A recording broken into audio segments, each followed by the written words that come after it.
A real participação do consumidor no processo de luta pela garantia dos direitos já resguardados ocorreu com o surgimento do Código de Defesa do Consumidor, que entrou em vigor em 1991, quando as relações de consumo passaram a ser inseridas no ordenamento jurídico. Com a chegada desse conhecimento para os consumidores, tornou-se mais equilibrada a relação de consumo, firmando uma nova postura do consumidor no mercado. O tema jurídico de hoje vai falar sobre o trabalho da Promotoria de Justiça de Defesa dos Direitos do Consumidor.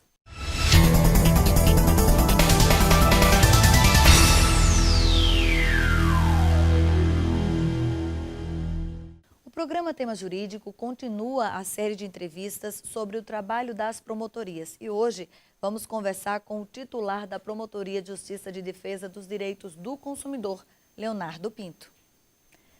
Muito obrigada por sua presença, seja bem-vindo aqui no Tema Jurídico. Obrigado, nós aqui agradecemos a participação. Só para a gente entender um pouquinho desse trabalho, normalmente sabemos que a tutela dos direitos, eles são de interesse coletivo.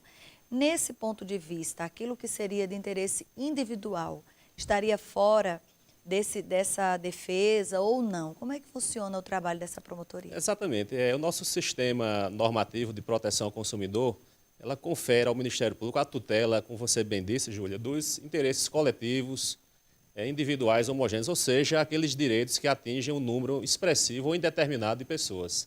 No nosso sistema, as causas individuais disponíveis ficam a cargo dos PROCONs, municipal, estadual, ou através da própria Defensoria Pública, que é quem tem a atribuição para defender isoladamente as questões individuais. As questões coletivas, em nosso ordenamento jurídico, são de alçada do Ministério Público, estadual e federal. E lá na promotoria, quais são as reclamações mais recorrentes, doutor Leonardo? No Ministério Público Estadual, nós temos um leque diverso de questões ligadas principalmente a serviços de iluminação pública, questões de interrupção de serviços, cobranças abusivas, taxas que são questionadas judicialmente, também na questão do abastecimento de água, serviços de telefonia móvel, serviços também relacionados aos planos de saúde, lei de filas, enfim, nós temos um leque bastante diversificado de questões do consumidor no âmbito do Ministério Público Estadual. E caso tenha alguém incomodado com alguma situação, como é que deve fazer? Como é que esse consumidor deve fazer para buscar o apoio da Justiça? Hoje em dia nós temos também uma série de vias que o consumidor pode procurar. Inicialmente ele pode ir diretamente na Promotoria de Justiça, formular uma reclamação, será autuada como um procedimento interno, inicialmente para se verificar se essa questão que veio isoladamente através de um consumidor, se ela se repete também em outras esferas, digamos assim, uma questão de uma cláusula no contrato de adesão, por exemplo, de um plano de saúde. Então, apesar de ser uma questão inicialmente trazida por um único consumidor, ela pode ter também um enfoque coletivo. Então, inicialmente, procurar a Promotoria de Justiça e formular a reclamação. Ou então, através também do site do Ministério Público, também edições de ferramenta de ouvidoria, onde o consumidor ele pode preencher o formulário virtual, formular sua reclamação, e aí ela será redirecionada ao promotor de justiça do consumidor da área. Recentemente foi exigido por parte das empresas, dos lojistas, a colocação clara e evidente do CDC. Nós chegamos às lojas, nós vemos nos balcões, nos caixas. Essa seria uma forma de divulgar o código e fazer com que as pessoas conheçam os direitos, até então desconhecidos? Exatamente. O Código de Defesa do Consumidor, ele já estamos em vias de completar 23, 24 anos de sua edição, sendo que se trata, na verdade, de uma das legislações de defesa do consumidor mais avançadas do mundo. E hoje, com mais de 2 décadas, nós podemos afirmar que o consumidor ele tem uma noção mais precisa de seus direitos. A própria mídia, a imprensa também trabalha sempre com essas modificações que vêm de Código do Consumidor. Então, isso está sempre divulgado e o consumidor observa que ele está mais atento. Aí, nessa linha, por exemplo, a questão do Código de Defesa do Consumidor ser disponibilizado também é uma ferramenta assim, de acesso imediato que ele tem para fazer uma consulta diretamente. Agora, com relação, o senhor falou bem sobre o tempo já que foi regimentado há mais de 20 anos. Existem hoje algumas questões novas, como as questões do comércio eletrônico, por exemplo. O senhor acha que o código está preparado para se posicionar diante dessas situações ou deveria haver alguma mudança? O Código de Defesa do Consumidor ele vem sendo, como eu disse, ao longo do tempo ele vem sendo aperfeiçoado. Então, a questão do comércio eletrônico hoje ganha muita relevância os dados aí das federações de comércio indicam o crescimento enorme desse tipo de transação consumerista. E, obviamente, a legislação do consumidor ela vai se adequando às novas realidades, né? E, na medida do possível, o que vale para um contrato físico, digamos assim, entre vendedor e consumidor, vale também nas transações virtuais também. A mesma relação de consumo sob uma nova ótica de tecnologia. Mas fica valendo do mesmo jeito, os direitos são os mesmos. Os direitos são os mesmos. Ok, doutor Leonardo, vamos a um rápido intervalo? A gente volta daqui a pouco com mais tema jurídico falando sobre os direitos do consumidor. É um instante só, não saia daí.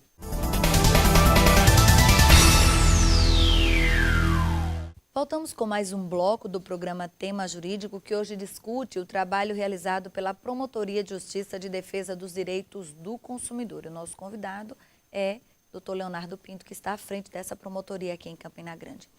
Doutor Leonardo, o senhor acha que as pessoas elas têm realmente a consciência acerca dos direitos que têm um interesse coletivo ou não? Ainda são um pouco individualistas, querem ganhar causas por si próprios, por acharem que tem mais direito que alguém. Como é que funciona essa consciência hoje do consumidor? Normalmente o brasileiro ele é muito imediatista, né? Ele tem aquela cultura já de esbarrar numa cláusula, numa questão contratual que ele não concorda, ele já tem a cultura de resolver isoladamente. Ele não procura normalmente se reunir e fazer tipo, uma atuação coletiva. E o papel do Ministério Público é justamente esse, concentrar as ações para a gente evitar milhares de ações individuais, transformar isso numa ação coletiva. Então, o papel do Ministério Público, na verdade, é um filtro para que possamos eliminar o que seriam centenas, milhares, às vezes, reclamações através de uma única ação. Né? Questões, por exemplo, de recall, de peças, de veículos, de equipamentos. Você imagine um produto seja vendido assim a centenas de milhares e, de repente, ele vem um problema, um defeito de fabricação, como seria milhares de ações sendo propostas no Judiciário. Então, o Ministério Público tem esse papel de reunir, né, identificar uma questão que atinge um número indeterminado de pessoas e, em nome desse contingente de pessoas atingidas, formular uma ação única, uma intervenção única que atinja a todos os consumidores que, porventura, tenham sido lesados. Então, o papel do Ministério Público é esse, é atuar nas ações de interesse coletivo. Agora, existem ainda também pessoas, eu não sei se o senhor vai concordar com isso, que também tentam, de algum modo, se aproveitar de alguma situação em busca de um interesse próprio. Ou seja, vou mover uma ação porque eu tenho certeza que eu tenho uma indenização para ganhar, tal, e muitas vezes as pessoas se equivocam em relação a isso. Como é que a promotoria avalia esses casos? Exatamente. Normalmente, a primeira reação do consumidor, quando ele entende que foi lesado, ele formula uma reclamação no PROCON ou já aciona diretamente a Justiça através do Juizado Especial. Nós temos, aqui no Estado da Paraíba, com certeza, são milhares de ações de indenizações, de ações objetivando a anulação de cláusulas contratuais, devolução de dinheiro, rescisões contratuais e também ações de indenização por danos morais. Evidentemente que a jurisprudência, a lei não prevê todas as situações individuais. Ela tem um conceito genérico e aí cada situação vai se amodando. Então, a jurisprudência tem esse papel de delimitar o que é dano, o que é lesão ao consumidor, o que é mero aborrecimento e o que é situação normal de uma relação do consumidor. Tem tudo isso aí que tem que ser levado em conta. Exatamente. Agora, além do PROCON, que outras vertentes ou que outros órgãos as pessoas podem recorrer, dependendo da causa, obviamente? Em questões de natureza individual, temos o PROCON municipal, o PROCON estadual. Questões de natureza coletiva, que o consumidor identifique que essa situação, por exemplo, um contrato de adesão que ele assina, um plano de saúde, um contrato de prestação de serviço telefônico, ele pode também, observando que isso é uma cláusula genérica, abrangente, ou seja, que atinge também outras pessoas, além dele próprio, ele pode ter também questão de cidadania, ele pode procurar o Ministério Público e formular essa denúncia, e aí o Ministério Público vai analisar se aquilo é uma questão isolada ou se é uma questão que envolve um número indeterminado de pessoas. E aí, nesse caso, o Ministério Público instaura o procedimento e aí adota as medidas legais previstas no Código do Consumidor. É importante também que as pessoas estejam municiadas de documentação, né, doutor Leonardo? Exatamente. Ter cópia dos contratos, recibos, enfim, todos os documentos que ele assina quando ele faz uma relação de compra e venda, ele tem de ter esses documentos em mãos, que é justamente para poder comprovar o que ele está articulando. Apesar de que também o Código do Consumidor, em razão de haver uma diferença assim, entre um consumidor e uma empresa, por exemplo, existe uma discrepância assim, vamos dizer, de peso. Então, a própria lei ela prevê a inversão do ônus da prova.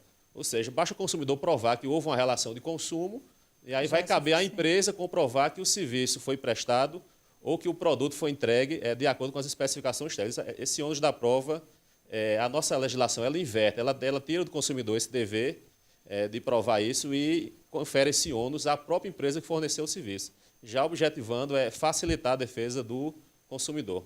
Agora, qual a diferença que existe entre a causa de alguém que está movendo sozinho e aquela causa que é movida por um grupo? Ou seja, o fato de estar em grupo, de ser mais pessoas reclamando do mesmo problema, faz com que o processo se torne mais célere ou não?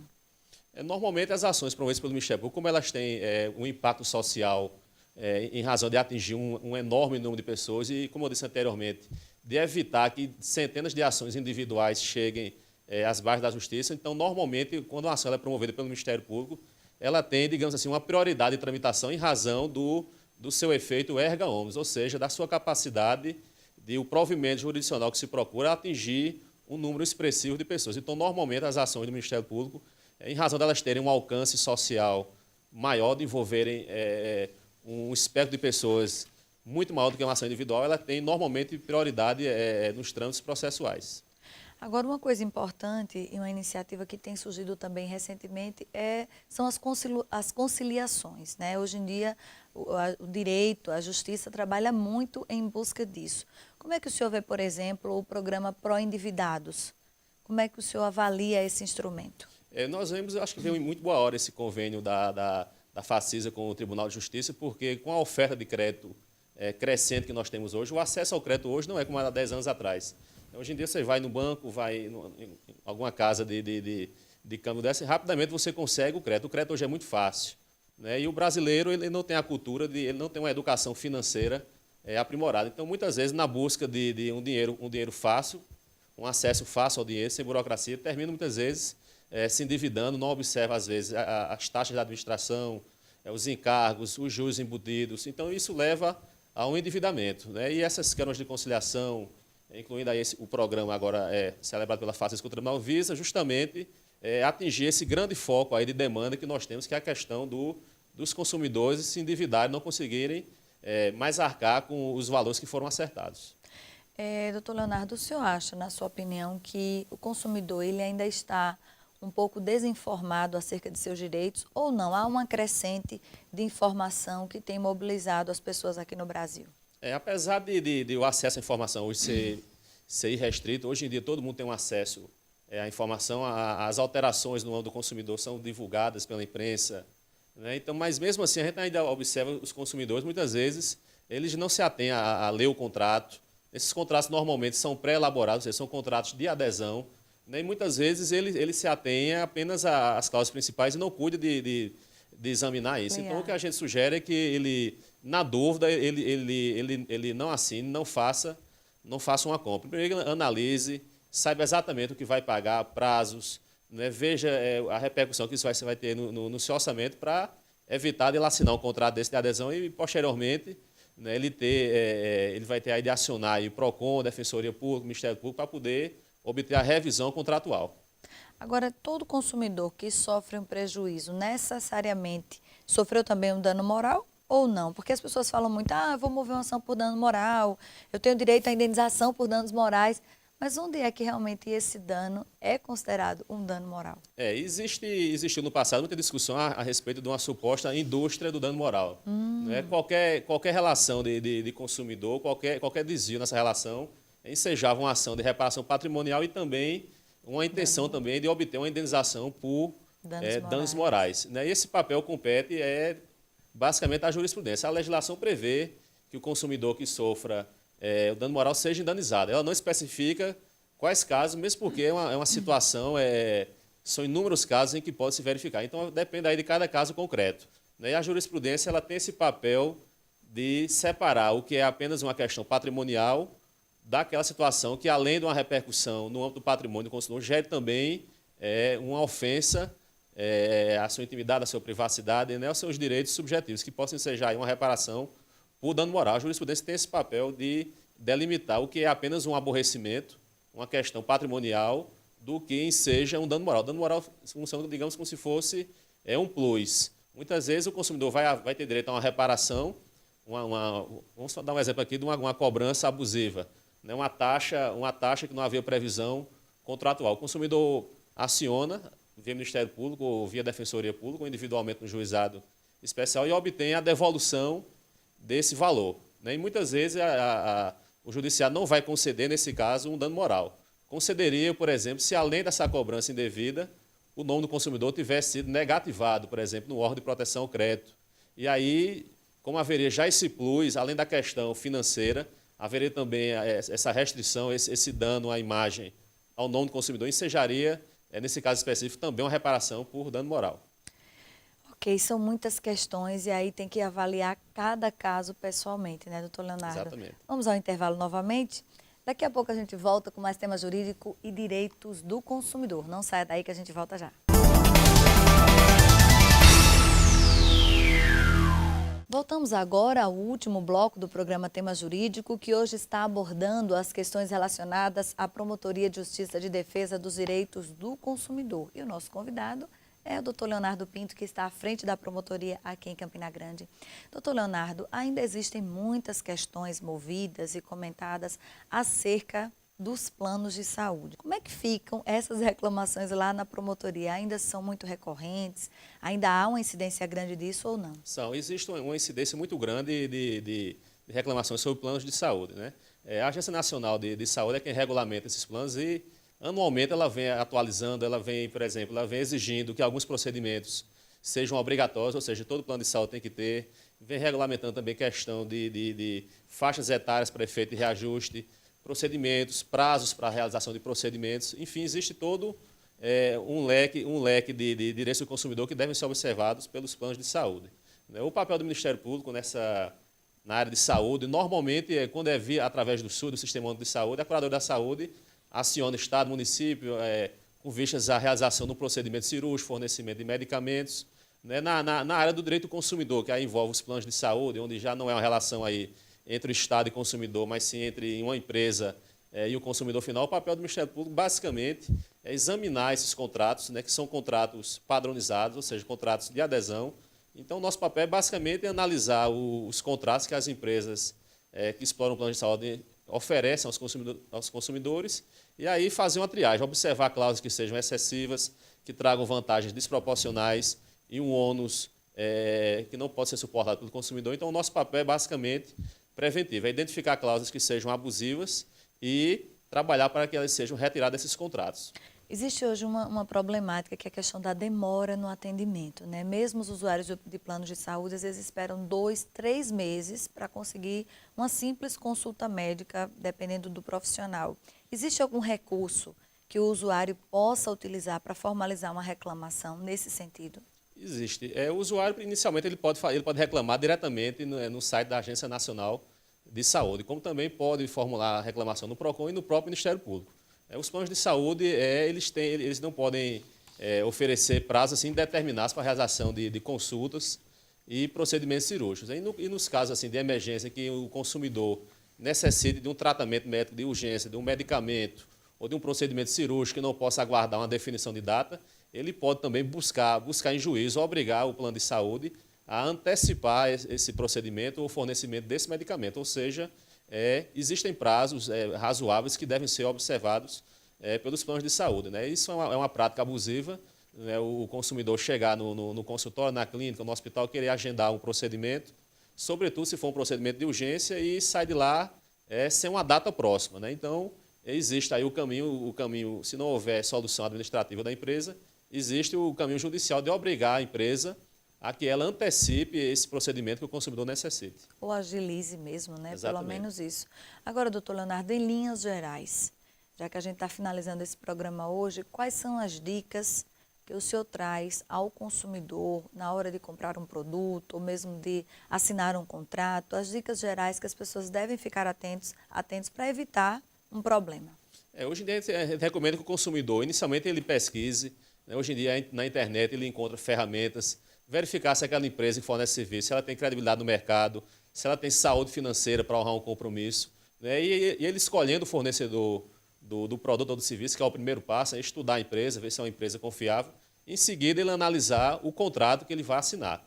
Né? Ele não é obrigado a assinar o contrato logo quando ele chega. Ele pode pedir uma via desses documentos, os extratos, levar, consultar em casa, procurar um advogado, se informar no próprio PROCON, verificar se existe ali alguma cláusula abusiva, verificar o impacto que isso vai ter Se tem no seu reclamações orçamento. também. Exatamente, se existem reclamações contra a empresa. E aí sim, quando ele estiver seguro do produto que ele quer ou do serviço que ele quer, da empresa que ele escolheu para fornecer o serviço ou o produto, aí sim ele assinar o contrato, formalizar a relação do consumo. E se porventura tem alguém nos assistindo que teve algum problema ou está passando por um problema como esse, como deve fazer para buscar o apoio da Promotoria de Defesa do Consumidor? O consumidor ele pode formular a reclamação diretamente no Ministério Público, se ele observar que isso é uma questão que acontece não só com ele, mas também com outras pessoas, ou se ele entender que é uma questão isoladamente dele, que aconteceu com ele, procurar diretamente aí os PROCONs, municipal ou estadual, ou através da Defensoria Pública, o advogado particular, ingressar diretamente em juízo, sobretudo no juizado especial civil, né, que normalmente abrange a maioria dessas relações de consumo, porque envolve valores aí até 40 salários mínimos. Tem algum telefone para contato que a gente possa deixar, doutor Leonardo, como consulta ou para tirar dúvidas mesmo? Nós temos o telefone do Ministério Público geral, é o 2107-6000, é o telefone da sede do Ministério Público, e através desse número o consumidor é redirecionado para a Promotoria do Consumidor da área de seu interesse, ou então diretamente através do site do Ministério Público, ele pode formular a sua reclamação diretamente no link da ouvidoria, e essa reclamação ela automaticamente será repassada ao promotor de justiça, que tem a atribuição de acordo com o local em que foi registrada essa ocorrência. Ok, nós agradecemos a sua participação, todos os seus esclarecimentos. Boa sorte à frente da promotoria. Obrigado, o Ministério Público também agradece a participação no programa. Muito obrigado. Seja sempre bem-vindo e obrigada por ter aceito nosso convite. Nós agradecemos a você também pela sua audiência aqui na TV Itararé e no nosso canal no YouTube. Um bom final de semana e até sábado que vem com mais um tema jurídico da Facisa.